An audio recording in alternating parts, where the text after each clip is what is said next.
Shalom, devosi Keluaran pasal 16. Saya akan bacakan ayat 1 sampai yang kelima. Demikian firman Tuhan. Setelah mereka berangkat dari Elim, tibalah segenap jemaah Israel di padang gurun Sin, yang terletak di antara Elim dan gunung Sinai. Pada hari ke-15 bulan yang kedua sejak mereka keluar dari tanah Mesir, di padang gurun itu bersungut-sungutlah segenap jemaah Israel kepada Musa dan Harun, dan berkata kepada mereka, kalau kami mati tadinya di tanah Mesir oleh tangan Tuhan ketika kami duduk menghadapi kuali berisi daging dan makan roti sampai kenyang. Sebab kamu membawa kami keluar ke padang gurun ini untuk membunuh seluruh jemaah ini dengan kelaparan. Lalu berfirmanlah Tuhan kepada Musa, sesungguhnya aku akan menurunkan dari langit hujan roti bagimu. Maka bangsa itu akan keluar dan memungut tiap-tiap hari sebanyak yang perlu untuk sehari, supaya mereka kucoba apakah mereka hidup menurut hukumku atau tidak. Dan pada hari yang ke-6 apabila mereka memasak yang dibawa mereka pulang, maka yang dibawa itu akan terdapat 2 kali lipat banyaknya dari apa yang dipungut mereka sehari-hari. Demikian firman Tuhan.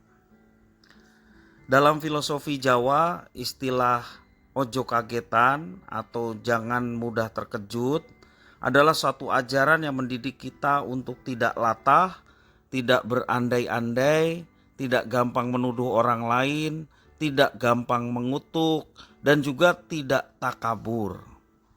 Dalam ayat yang kedua dijelaskan 1 bulan 15 hari setelah keluar dari Mesir, orang-orang Israel mulai bersungut-sungut kepada Musa dan Harun.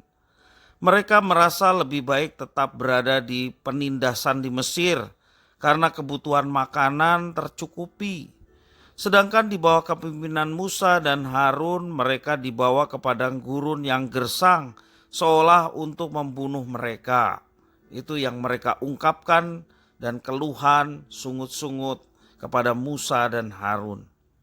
Sebagai pemimpin, Musa mendidik bangsa Israel agar mengerti bahwa sesungguhnya Tuhanlah yang telah membawa mereka keluar dari Mesir. Itulah berkat terbesar bagi mereka. Jika mereka bersungut-sungut, maka mereka bersungut-sungut kepada Tuhan.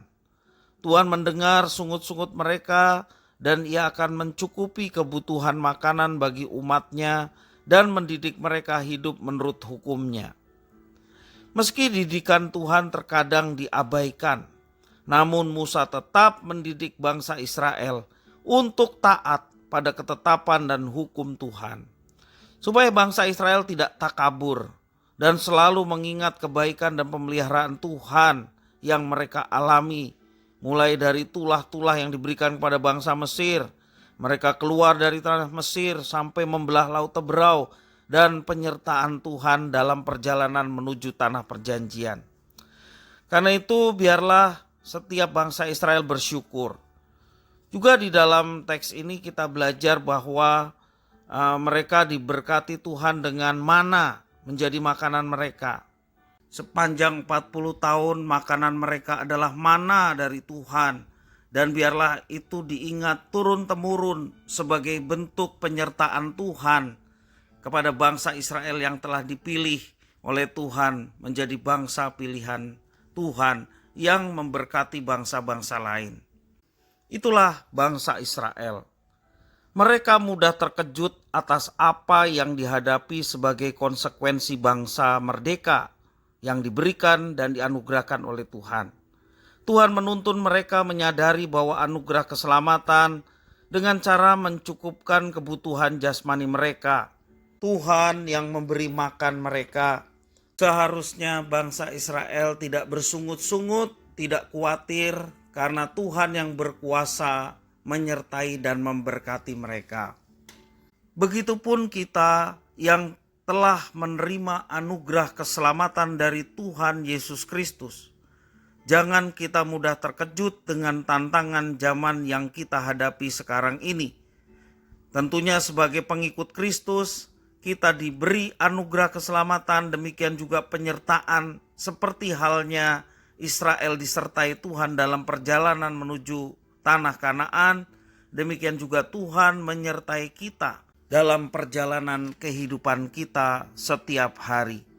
Terimalah dengan rasa syukur keselamatan yang disediakan Tuhan Allah bagi kita sebagai anugerah terbesar, anugerah terbaik yang Tuhan berikan kepada kita yang sesungguhnya tidak layak menerimanya karena dosa-dosa kita.